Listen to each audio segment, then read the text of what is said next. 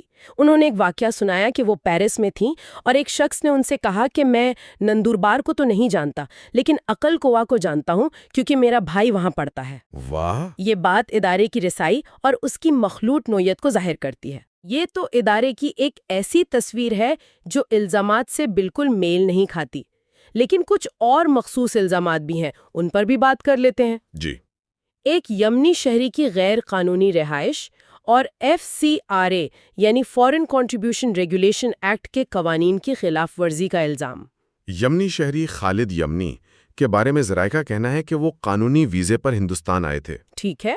لیکن اسی دوران یمن میں جنگ چھڑ گئی اور ان کی واپسی ناممکن ہو گئی۔ وہ یہاں مقامی انتظامیہ اور یمنی کونسلیٹ دونوں کی باقاعدہ جانکاری میں رہ رہے تھے۔ اچھا۔ جہاں تک ان کے بچوں کے آدھار کارڈ کا معاملہ ہے تو ذرائع کا کہنا ہے کہ آدھار کارڈ رہائش کا ثبوت ہے، شہریت کا نہیں، صحیح۔ اور یہ تعلیم حاصل کرنے کے لیے ضروری تھا۔ اور کشمیر میں کسی تنظیم کو پیسے بھیجنے کا کیا معاملہ ہے؟ یہ بھی ایک حساس الزام ہے۔ اس پر جامعہ کا موقف بالکل واضح ہے۔ ان کا کہنا ہے کہ انہوں نے کشمیر کی کسی بھی تنظیم کو 1 روپیہ بھی نہیں بھیجا۔ ہوا صرف یہ تھا کہ ایک مقامی تنظیم نے نندوبار سے کمبل خریدے اور ان کمبلوں کو تقسیم کرنے کے لیے جامعہ کے احاطے کا استعمال کیا۔ اچھا، صرف جگہ استعمال کی۔ جی، کیونکہ وہاں ایک ساتھ بہت سے لوگ جمع ہو سکتے تھے۔ ان کا دعویٰ ہے کہ ان کمبلوں کی خریداری کے تمام بل اور رسیدیں نندوبار کی دکانوں کی ہیں اور وہ موجود ہیں۔ آخر میں ایک اور بات جو ذرائع نے خاص طور پر اجاگر کی ہے وہ ادارے کی قوم پرستی سے متعلق ہے۔ جی، وہ بتاتے ہیں کہ 15 اگست اور 26 جنوری جیسے قومی تہوار یہاں انتہائی شان و شوکت سے منائے جاتے ہیں۔ اچھا۔ ایک ساتھ 14,000 بچے قومی ترانے کے لیے کھڑے ہوتے ہیں اور ترنگے کو سلامی دیتے ہیں۔ وہ اس تصویر کو انتہا پسندی کے الزام کے جواب میں پیش کرتے ہیں۔ تو جب ہم اس سب کو ایک ساتھ دیکھتے ہیں تو کیا نتیجہ نکلتا ہے؟ ایک طرف زمین پر قبضے، فرضی ہسپتال، اربوں کی مشکوک فنڈنگ اور دہشت گردی سے جڑے شکوک و شبہات جیسے سنگین الزامات ہیں۔ جی، خدمت کر رہا ہے، قومی بحران میں حکومت کی مدد کرتا ہے اور ہزاروں غیر مسلم بچوں کو تعلیم دے رہا ہے۔ یہ دونوں تصویریں ایک ساتھ کیسے موجود ہو سکتی ہیں؟ اور یہی اس پورے معاملے کا سب سے بڑا سوال ہے۔ فراہم کردہ مواد عوام اور میڈیا کو عوام کی عدالت میں فیصلہ کرنے کی دعوت دیتا ہے۔ یہاں سوچنے کی بات صرف یہ نہیں ہے کہ اس خاص کیس میں سچ کیا ہے اور جھوٹ کیا، بلکہ ایک بڑا سوال ہمارے سامنے رکھتا ہے کہ جب کسی بھی ادارے، چاہے وہ کسی بھی کمیونٹی کا ہو، پر الزامات لگائے جاتے ہیں تو صرف سنسنی خیز سرخیوں سے آگے بڑھ کر حقائق کی تہہ تک پہنچنے کی ذمہ داری کس کی ہے؟ صحیح۔ کیا ہم صرف ایک بیانیے کو سن کر اپنی رائے قائم کر لیتے ہیں یا دوسرے رخ کو بھی دیکھنے اور سمجھنے کی کوشش کرتے ہیں؟ اور شاید ایک آخری سوال جو یہ مواد ہمارے لیے چھوڑ جاتا ہے وہ یہ ہے، کسی بھی ادارے کی پہچان کیا ہونی چاہیے؟ وہ الزامات جو اس پر لگائے گئے ہیں یا وہ کام جو وہ برسوں سے زمین پر کر رہا ہے؟